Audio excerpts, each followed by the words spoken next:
Whew, ladies and gentlemen, we've done it. We managed to go through the hellscape that was the Roland Emmerich saga and his complete disregard of anything that is physics-based. We even, and by we I mean I, got very familiarized with the franchise that is Sharknado and just how those movies most likely would have been designed for us to lose some brain cells. Godspeed, Mr. Thunder, you magnificent son of a gun. So, naturally, it would only follow that I would then dive into the actual pit of despair, that is, the arch enemy of Roland Emmerich, which is nobody else but Michael Bay, a man that I personally believe will likely fund any war crimes committed by any country just for the sake of hearing an explosion so that he can get his rocks off. Because Michael Bay might very well be the perpetual personification of what appealed to us as teenagers, aka the appeal to the male fantasy, cars, coach, and kaboom. He is all style, no substance, and it is no surprising that the title for this one just states that it's all downhill from here. So, without further ado, let's dive into the Bayverse. There was the Bay. We know not where he came from, only that he held the power to take franchises and devoid them of life. That is how the Transformer movies were born. For a time, the Bayformers were popular, but like a horror franchise, one was good, the rest, and the others bad. And so began the vitriol. A vitriol that ravaged our world until the sequels were consumed by death, and Bay was lost to the far reaches of space. We scattered across YouTube, hoping to find some catharsis. Searching every video, every essay. And just when all discussion had ended, message of a new channel drew you to an unknown place. Pointlesshub. Bruh.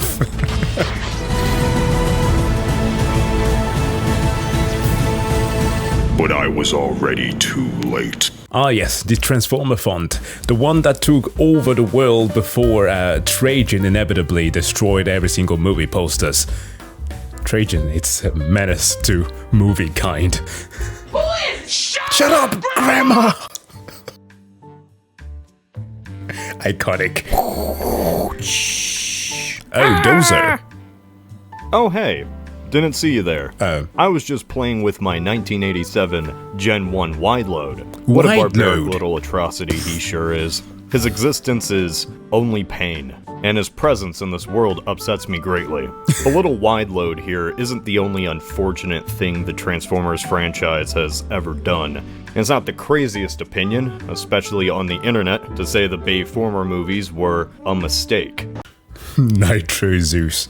Yeah, that's when they were trying to do a Suicide Squad type of intro. I want my crew. Give me names! Mohawk. With all of the stereotypes. What up, fellas? Man, I want to kill you right now. But I'm gonna kill you later. Definitely gonna kill you mofos later. Nitro Zeus. They be free at last. Thanks, Megatron. I'm free at last. Hey, this water is wet. It's been a rage that has only continued since 2007. The angry voices of millions calling out into the void as Michael Bay cashes his big fat check into a Swiss bank account. These 5 movies fascinate me. Each film found some way to be worse than the one that came before, and it was never in the typical generic Hollywood way. When these movies failed, it was in a spectacular fashion that only Michael Bay could provide. I'm an inventor. This could be a game changer for me. If I can apply that technology to my invention, we never have to worry about money again. Today, when people complain about blockbuster movies, as in just, Marvel, Eternals? It's the same criticisms. The action looks bland. They're too safe. Oh, hold on. I might be a sole person on this, okay? The action in Eternals was surprisingly good. It was a different perspective in the way that Marvel was executing some of the previous actions set pieces. Even one thing that especially stood out to me was the combat actually against Yeah, you know the movie is forgettable when you cannot actually remember the name of the main villain. Marvel Superman repertoire, Icarus, of course, duh. I really like the fight sequences with him and the other Eternals, and especially the depiction of a speedster, a Makari. It was a different perspective rather than the slow-mo that we always get to see with the Flash and Quicksilver, for example. So like criticizing Eternals for having a bad action scenes, I don't quite feel it's that. It was very inconsistent when it came to the story. That's what I would blame it on. But yeah, maybe that's just me. A cookie cutter of mass-produced corporate blandness. But I remember back in my day, when the blockbusters were Transformers, and with each movie, they found new and unique opportunities to utterly shit the bed. This was not safe. This was pure 40k chaos, fueled by the warp, powered by the strange sexual energy and coked up mind of Bay and his writers. Look, Michael Bay is an avatar of Slanesh. He's channeling every single aspect of depravity, from making a literal King Ghidorah. Wow, I said King Ghidorah. King Ghidorah! My apologies, these are the words of a gaijin. But a mechanical King Ghidorah in the times of King Arthur and Why do I even bother explaining it? It's Michael Bay. Sure, Eternals will praise itself for having a sex scene, but you know what we had in 2009? It's made $830 million. I want to go on a journey, not simply laughing at Transformers, because I actually enjoy some aspects in each movie, except for this one. This one only fills me with pain and dread. I'm an inventor. I don't want to use Transformers as a punching bag. I want to dissect this franchise. One video at a time, to at least understand why things turned out the way they did. Like a research paper into the School of Bayformers. I want to know what the thought process was. All of this culminating into the avant-garde student film Transformers 5: The Last Night. But before we get to this, we need to go back to the origins. Back to a time after Gen 1 and Beast Wars, but before Transformers 1. The crossroads of a franchise, 2003. Okay, what is your favorite Transformers series? For me, it was Transformers Cybertron. Not the 2010 War for Cybertron, that's a video game by, of all people, Activision Blizzard, that was actually good. No, this 2005 Transformers Cybertron, that was my shit. I used to watch that every single day at 7 AM before going to school. The theme song, whenever it kicked in when a Transformer had to transform, I had to learn that guitar riff. It was so bloody powerful.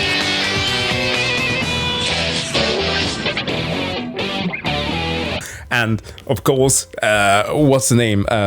Overhaul and Optimus transformation at the point where he became Leo Breaker. Oh my god, so many memories. One of my favorite series. I know it was an anime adaptation, but nevertheless, he was good. In the early 2000s, Hasbro was spiraling. Furbies had come and gone. My Little Pony wouldn't reboot for another 10 years and ruin everything. The age of action figures and toys had ended. Kids only wanted to play with space toys. So Hasbro was sitting around and knew they had to do something. Nothing revitalizes a dead property like a movie reboot. Great. Oh my word, that's true. Carl Urban was part of Doom, and Dwayne "The Rock" Johnson played Sarge. Weird, that movie. A movie reboot. Great. But which property? Make a movie based on Perfection? Or Sorry? Or Battleship? Wait, no, I didn't mean like that. Mahalo, motherfucker. Thought to themselves, let's dust off an old 80s property that recently hadn't gotten enough love. And so it was decided they would make a movie based on the popular franchise G.I. Joe.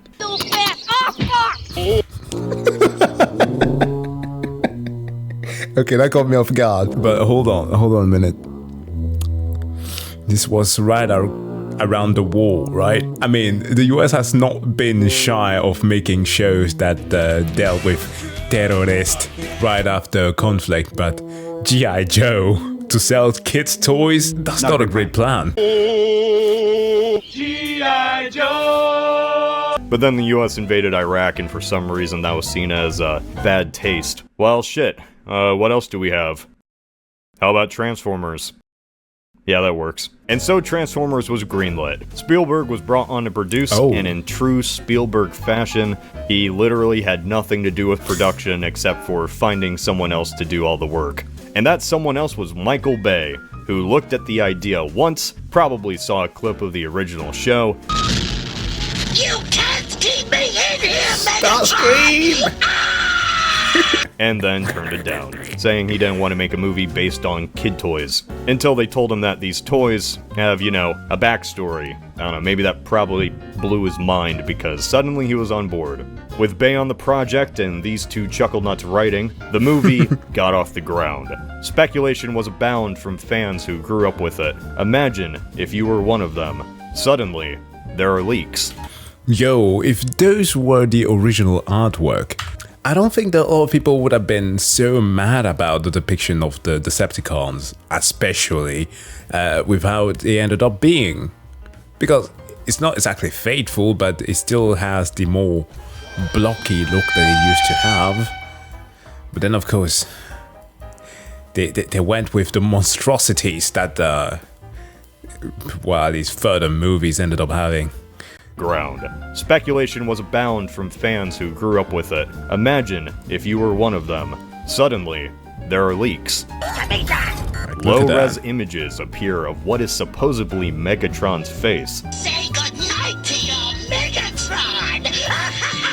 Bumblebee is a Camaro now? Oh my, how could this be? Shia LaBeouf?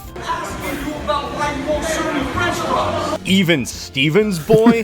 Oh god, this isn't the Transformers I grew up with at all. They're going to ruin this integral franchise. So in case you think Internet Nerd Rage was a new thing, I got something to tell ya. Had we even gotten the original designs, they probably wouldn't have worked in a movie like this. Because Bay wanted to first and foremost make a disaster movie.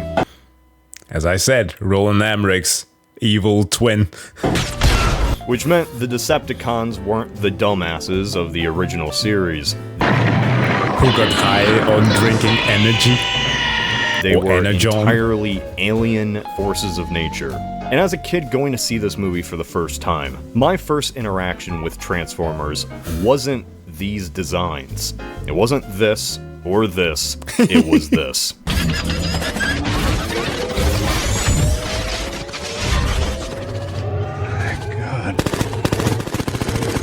This scene. I think we can all agree that, for all intents and purposes, this was peak. I might not like a lot of the designs that they gave, especially to the Decepticons, but my word, were they menacing. They were truly, as I said, a force of nature. Well, evil nature. Time for the bait and switch. The first Transformers movie is actually pretty good. You know, in context with other summer blockbusters, both before and after. It still, you know, has flaws. I'm hot, makeup smelting, hurts my eyes. Some Bay quirks just infused in its DNA, but at least it feels like there's some passion behind it. And this was the only one out of 5 movies that did. Is it peak cinema? In some ways, yes. But I think it works for attempting what it was trying to do. Be a disaster movie with robots. That's it. But before getting into the good and the bad. The boy's pheromone levels suggest he wants to mate with the female. Like, what? Let's why? quick recap just to jog your memory. I don't know how the relationship between Shia LaBeouf and Megan Fox ended up being post these movies. Well, at least 2, 3 of them. Because the rest of the movies just became more and more depraved, like showing Lilu Dallas Multipass. Yeah. Multipass. Multipass. You know this is multipass. Dad, you think maybe something should never be invented? No, I don't. That's backwards thinking. But I sure do hope that they made up and became friends again, because whatever they were subjected to on the set must have been extremely embarrassing. There is a thing called the Allspark, a giant GameCube that gave all the Transformers life, until they retconned that. Wait. The civil war between Autobots and Decepticons led to Cybertron being entirely destroyed. And since this was the first Transformers thing I watched as a kid, I had no idea the movie just made it up. In the original series, Cybertron wasn't obliterated by the war. The Autobots just lost. They had to flee and became war refugees, while the Decepticons kept control of a still very much alive planet. Cybertron was simply under their control, and after 4 million years, it was running out of energon. Losing power. Energon is just water for them. It's like liquid electricity that they fill up in glowing squares and then drink to keep going. So what was the evil Decepticon plan in the original series? Just steal human electricity, of course, put it in the cubes and send it back to Cybertron to keep everyone, alive. Suck this Earth planet dry! The worst thing the Decepticons were doing was breaking into places like dams or nuclear plants and siphoning their power like squatters. Whenever Transformers drink Energon, it acts like alcohol. Boy, these are good. And they get hammered. So you can make the argument that the entire Cybertron war was just over booze. And the Transformers Civil War was pretty much just prohibition on steroids. Those were the good old days. Anyway, back to the movie. The Allspark is just a MacGuffin. I'm never gonna give you the Allspark! I feel like a fruitcake saying that, Mike. We'll call it MacGuffin 1. Decepticons want to use it to rebuild Cybertron, however they don't know where it is. What do? Use Google to find Shia LaBeouf's eBay account and take him down for scalping PS5s off the internet. PS5s. The Decepticon wants Sam Witwicky's glasses that he got from his great-great-grandpa. We'll call these MacGuffin 2. These laser-blasted glasses were so important they were handed down from generation to generation, but I guess not so much for being sold on eBay in 2007. Because of MacGuffin 2, every bot wants to get to Sam. Imagine if this was you in this situation. You're selling, some piece of junk family heirloom, and suddenly space robots descend from the sky and ask you about your eBay page. eBay. Just kill me. Like, what do you even do in that situation? Just kill me. You ask them to bid on it. Come on, Sam, you gotta keep up the grind. Shenanigans occur, the Autobots commit some heavy property damage, obliterating the Witwicky's insurance rates. Wow, that was tingly. And Sam has some happy time. All is going peachy until the feds show up and everyone involved is sent off to Guantanamo, never to be heard or seen from again. Wow. Sam lives the rest of his life being converted to Islam by radical extremists as he realizes the true enemy wasn't the Decepticons, but the infidels all along. Okay, that took a turn. Alright, so I'll admit, this movie has some problems. But the problems that only get more emphasized in the sequels. So much so it just makes the first one seem tame in comparison. The overall sexual energy that's a staple of any Bay film. Listen, I was wondering if I could ride you home. The one-liners that really don't work. You feeling lucky, punk? But all of these are such low-hanging fruit.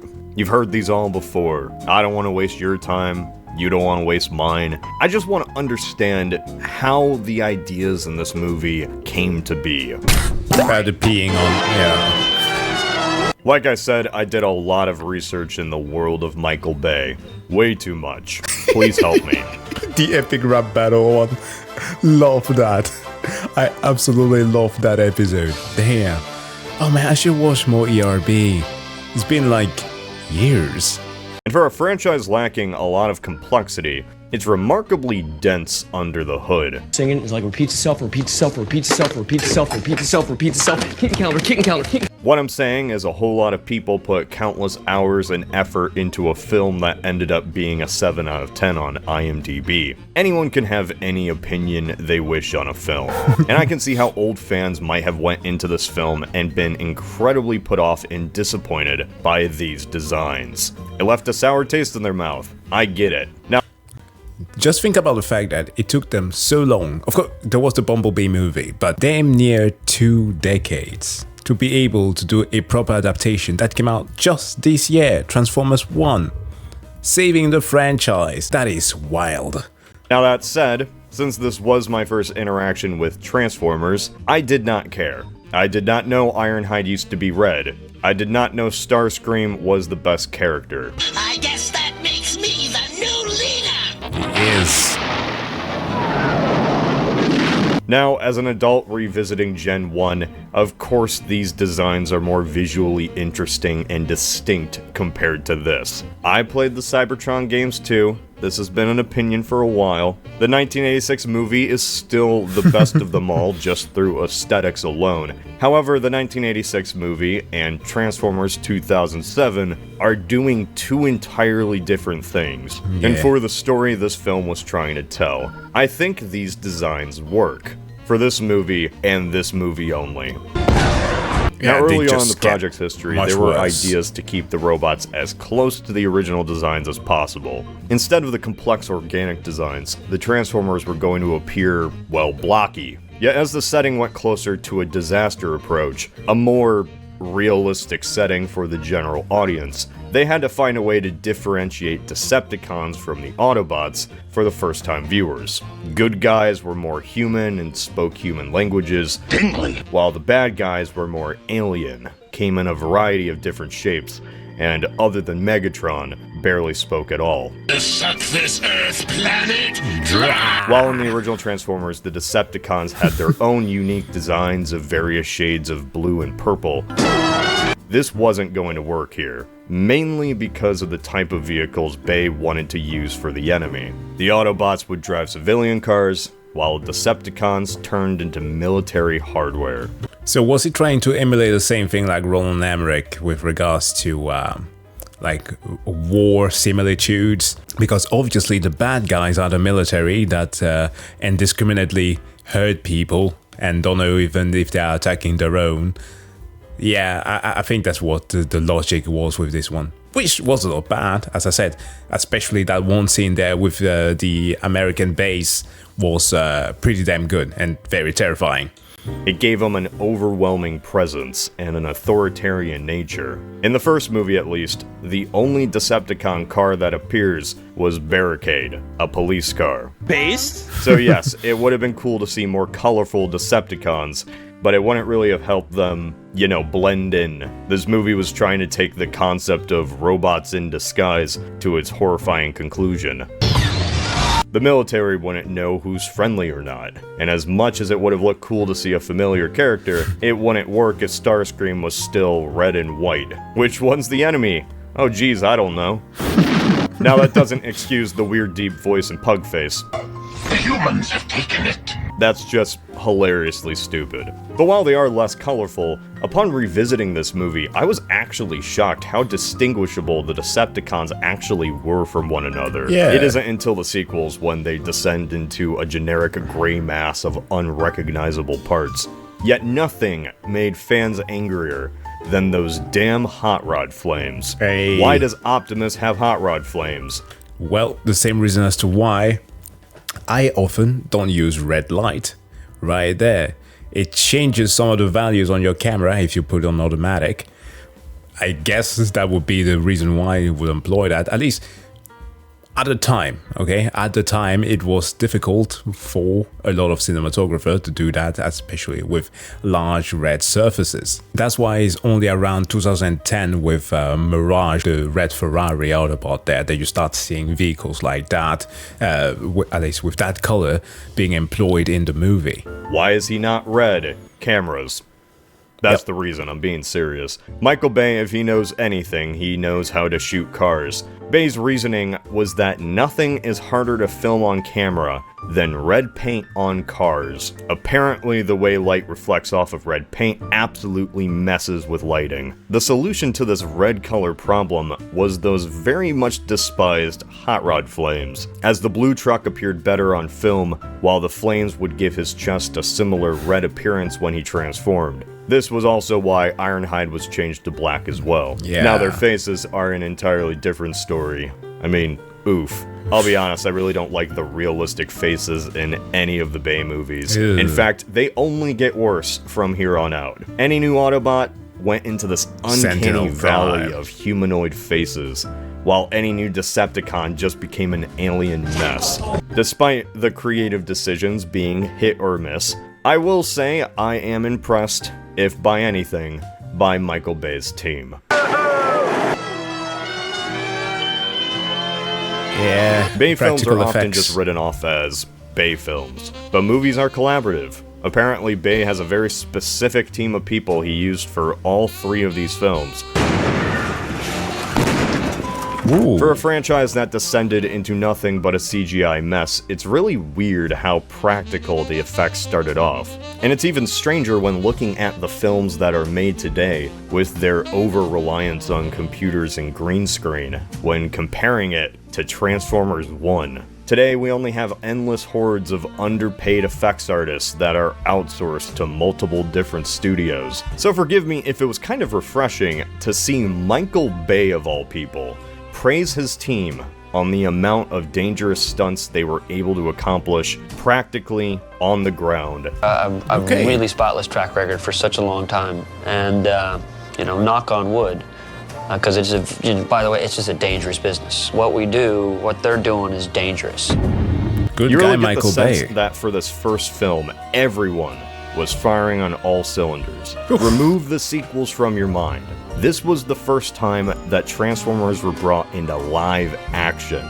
Everyone that worked on these films grew up with the series. And while, yeah, there were pitfalls and imperfections, this movie actually tried. But this really just made me think, how far have we fallen? In 2007, this was seen as the symbol of mass-produced Hollywood garbage. And yet, compared to today, this feels like old, quaint Hollywood. I mean, Transformers 1 didn't have a pre-visioned third act. It wasn't the bare minimum in our corporate dystopia. Good job. So yeah, I guess I really didn't talk about, you know, the characters or plot or whatever, but I have 2 more of these films to get into, where there is not more that meets the eye, where you don't want eyes, you just want death.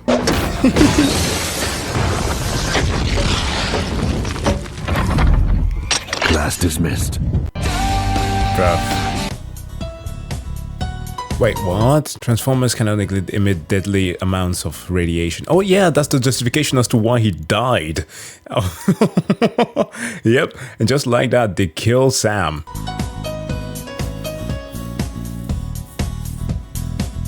Dude, I'm in. I'm so ready to dive straight in.